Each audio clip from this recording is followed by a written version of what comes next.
Welcome to today's episode of Business Conversations. Today I'm with Matthew Williams, the owner of MAW Associates, which is a digital marketing and a full-service digital marketing agency. I'm your host, Vikram Kumaria. I'm a business growth specialist and a business advisor. So Matthew, welcome to today's session. Nice to see you and welcome on the show. Fantastic. The purpose of today's show, and our audience would also like to know, is we want to know your story. Fantastic. And so because we Yeah. want to know your story, so we want Sure. to understand it from the very beginning. So tell us about your journey. That's my journey. So I started as a graphic designer. I went to uni and studied graphics. And from that I learnt an awful lot. And coming into the world of web was very interesting. So I started at university with the graphics, and then I moved into web design and working for a company making medical-based websites. We did that for 5 years, and we got very good at it. So we were taking private practices, consultants, surgeons to the top of the search engines. We were designing and building them websites. We had a portal. It was very, very good.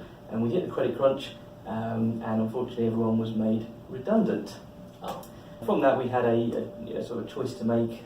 Do you go it alone, or do you go and find employment? I was lucky enough to have some of the customers come with me, and I started MAW Associates. And from there we've been building the design practice up, finding new customers, local businesses to work with who need either web design, digital marketing, search engine optimization services to help their businesses grow and thrive. So it's been an interesting journey over the last 10 years. The internet has been a decade. The internet's changed vastly, and we've had to keep pace with that. Google always changes its algorithm. Twitter, Facebook came onto the market. Before that, we'd never had anything with the like of it. Up here we were competing with Google and Bing, Yahoo, as well as the search engines, trying to get our customers in front of their audience. And then all of a sudden, social media turns up, along with the advent of the iPhone, which then brought another dynamic. So it's been very interesting and learning, understanding how our customers need to interact with their audience and how we go about doing that. And then when we had the advent of the iPhone with mobile, that became very interesting, because not only were we designing for a certain size screen, we were designing for multiple screens, and it had to be fluid. So you had to redesign redo all of your design skills to accommodate a fluid-based layout. Interesting. So now with having been in business for over a decade now, Yes. effectively, what has the business morphed into, or what has it evolved into now? What does it look like? What are the key things about the business now, which you think through your journey you have evolved over, and what is it that makes you set apart from everybody out there? Sure. Our business model has changed quite dramatically from just designing and developing websites for customers to actually taking them on a journey and providing them with more of an overall digital marketing strategy. That's where our business model has really, really changed. The growth of holding their hand, helping them through their journey online, and exploring together what it is that's needed to get them in front of their customers. A decade ago we were just designing simple websites. Now we are designing effectively digital marketing tools to get their customers on board. The landscape has also changed quite dramatically. The business has evolved in what it goes to market with. That's right. Okay. That's right. Does any particular, maybe one or two projects which stand out that you've done over the years? Yes, yeah. So one that we had probably about 3 years ago now come on board for mooring your boat on the Thames. Now that was an industry where there was no online payments facilitating taking money for your moorings on the Thames, and we were approached to design and build a site that would accommodate this. It essentially changed the industry because it wasn't done before, and we are essentially trailblazing with that particular project.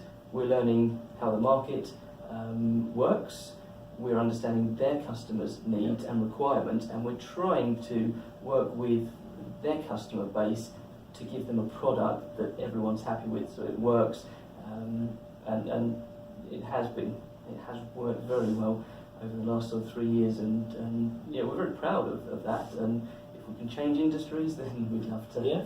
It's interesting you use the word trailblazer.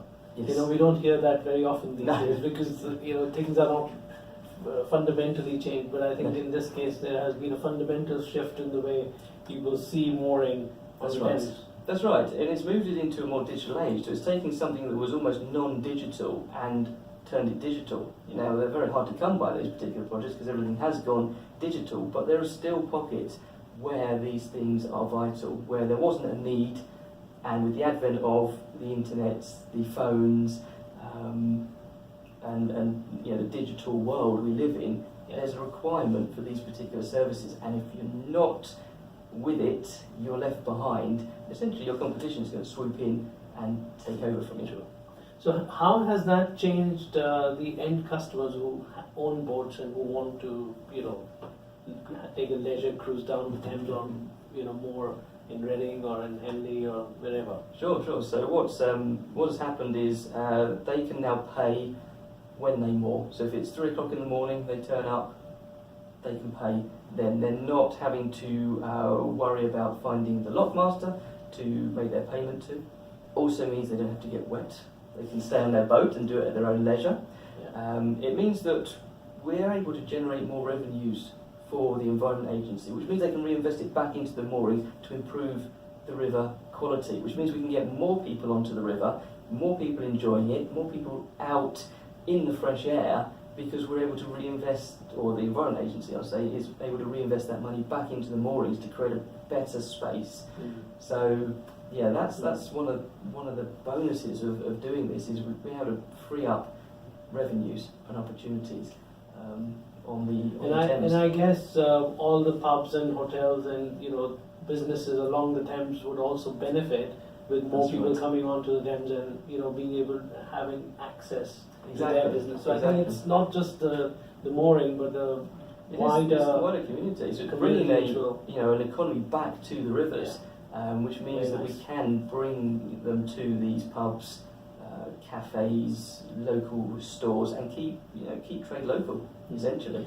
This is actually a very interesting project. So what actually leads nicely to my next question. So why is it that those kind of customers come to you to do this? Well, because there are lots of digital agencies out. What makes you so special, and what makes you different? Well, what we do is we like to get invested with the customer. We like to take on the projects that aren't just your bog standard, website clunker together, and we're able to produce a non-off-the-shelf solution to the customer's needs. We take the stance that we want to get into your mind, we've got to take that out of your head and get it onto the screen. So in order to do that, we need to be as flexible as possible. We also need to care and take an interest. And I love listening to people's stories as to where they are, what they want to achieve, and with the tool sets that we've got, help them actually achieve their end goals. So it's a little bit problem solving. It's a little bit magical. Some people will say, wave your magic wand Very nice. and creating something. It's a little bit like that, but it's using creative solutions, thinking outside of the box, not taking off-the-shelf solutions, and finding a way, actively trying to find a solution to the customer's project. That's what I believe makes us different from anyone else. Solutions is one of the keys. It's the solutions. Now, I must say that being in business for 10 years, firstly, you should give yourself a pat on the back, because how many businesses do we see which last for 10 years? Yes. But on the other side, having been in business for 10 years, you must have seen and overcome a lot of challenges. Yes. So tell us a bit about the challenges which will come in your way in the 10 years, and how you have, through your resilience or through other resourcefulness or some retraining yourself or whatever, how you have overcome those challenges. Well, there's been a number. I mean, persistence has been my main driver, has always been persistent. We've had changes within the search engines, we've had changes in technology to overcome. There have been businesses who have come to us for projects and then died by the wayside because they just haven't been strong enough. So we've had a number of different challenges over the years, and also going from a single entity running a startup to making it to 10 years. So it's looking for work consistently. That's been a challenge. You know, where is the work with all the competition? Lots of people have come onto the scene being web designers who think they can produce websites, but have then got bored and actually gone and got full-time jobs, leaving the customer high and dry. And we've always had to sort of retrain, understand, and always ask why. What is the why? Why has the technology changed? Why is it doing this? And what can we do to change the result for that? And then pushing ourselves and not being afraid to challenge the status quo. Have you ever found that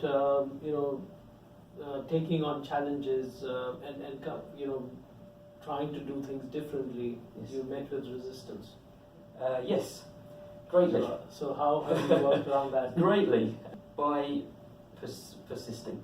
So being confident that the decisions that I've made are the right ones for the client, even though they can't see it now, down the line we know it's true. And that comes from research and development, and knowing in my heart that is what is right for them. It's interesting you brought that point on, because over the 10 years you must have evolved as a person, as a human being as Yes. well, and as a business owner. Yes. So tell us a bit about that. Yes. What your journey personally. So personally, it's to try and understand people. So when I came out of employment onto being on my own, you have to sort of understand the people that you're meeting and their intentions. And along the way, I've met some people who have led me down paths that I shouldn't have gone down. But each one has let me learn something, and I've picked out what not to do or what to do from that. And my original boss, he was a surgeon, he was a trailblazer in his own right, and I believe inside he's imparted some of him and his way of doing things within me, because I sort of can see some of those elements. But I have met a lot of different people along the way who have very different views, and I've had to learn to take some things on the chin. I've learned to read people as well, and sort of know them before they've even sort of started to speak to me, which I've had to develop over the years, and through some training and reading and constantly educating yourself. You have to learn how to have good people skills and how to work with people, and when to know when the right people you're working with are in front of you and when they're not as well. So over the 10 years, there's been a lot of growth, there's been a lot of bumps, I've met a lot of interesting people, some have done right, some have done wrong, but it's all taught me great lessons along the way, so I'm now further educated in the world of business. So what advice would you give to Matthew in 2008? 2008, keep persisting, don't give up, and watch out for those guys who are coming to do you wrong, because they'll teach you something. They will teach you something. So take that on board and keep persisting. Persistence is the number one thing. Persistence, I believe persistence is the number one thing. So what's the next big thing for MAW Digital Marketing Agency, as now you've Yes, we're into an agency. So the next big thing is the next step in digital marketing. So we're thinking bots, we're thinking voice recognition bots as well. So essentially talking to your screen and it talking back to you. Internally, we're working on our own content management system, because in 10 years we've built and designed our own content management system to make our clients' websites easier to manage and maintain. There's another level of that coming on board. We're taking on a new apprentice as well for the digital marketing side of things. So we're growing at a great rate the digital marketing side. So that's supporting customers with their Facebook, Twitter, LinkedIn needs, their social, their SEO needs as well, putting them in front of their customers. So those are the bigger things that are happening here, and developing some of our own internal brands as well. So you'll see some external websites that we're putting out that are our own websites. Well, the work that you do is actually, as they call it, bleeding edge. Yes, isn't it? That's right. So in your understanding, what is the next thing which is coming with digital marketing? How is it going to evolve as a function within marketing or on its own? What's next for digital marketing? Next for digital marketing, so I already mentioned sort of bots. So these are the chat bots. where you go onto your Facebook page and they ask you a series of questions, and they're designed to pick up certain strings and give you an answer. Yeah. So you can sort of be there without it. The thing beyond that is going to be voice recognition. So you're going to be able to talk to this through your microphone. So a bit like you do with Alexa, where you're asking her a question, sort of the AI side of it's coming into it. The voice search bots mixed together with putting yourself in front of the customers with your own voice. That's what's going to be coming next, is your voice, without you being there, talking to your customers, giving them the responses to their questions. So that's going to give it a more personal level. Yeah.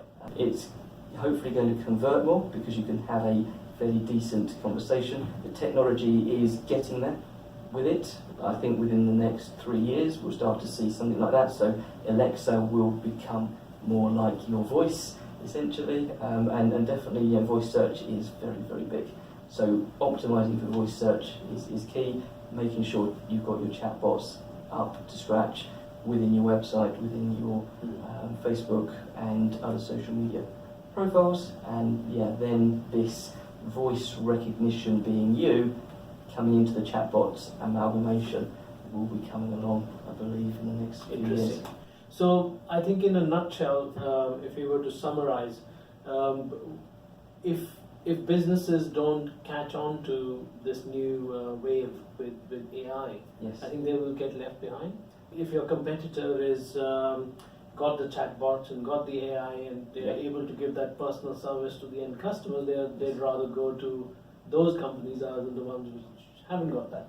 Exactly right. Your competition's already spoken to your customer before you've even got a look in, because they're using the AI. That personal touch. What can you do as a business that is different to everybody else? Yeah. And it's that personal touch. So how are you structuring your business, and what is next as a business to go to market with all of this? So the way we're structuring that is building the digital. So what's different, from what you've been doing previously?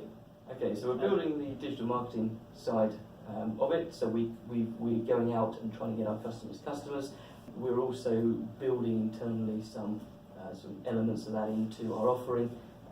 We're looking at the way the markets are sort of moving with this, the way the internet is moving with this, and making sure that we're aware of what technology is out there, what technology is coming, and starting to build products internally that will be able to meet those demands that we can then bolt in to our current offering. So we're not left behind playing catch up. We're already knowing what's coming, and it's already going to be within our own system as a bolt-on. So the next customers coming to us, will see these products within our line. Very nice. Thank you, Matthew. I think our audience has learned something new, and I just things to summarize. One is Matthew said persistence is one of the key things which has helped him on this journey. Second is about evolving as a person and being able to find out who is the right person to deal with and not is I think one of the biggest skills that as a business owner you need to have. Oh, completely. And the third thing is always looking to the future. What's coming next? How do I create my business so that it's future ready? I think these three things are what businesses, our viewers will take away from today's session. So thank you very much, Matthew. You're very welcome. It was lovely having you today. Fantastic. Thank you. And thank you guys for watching. And until next time, we'll see you again.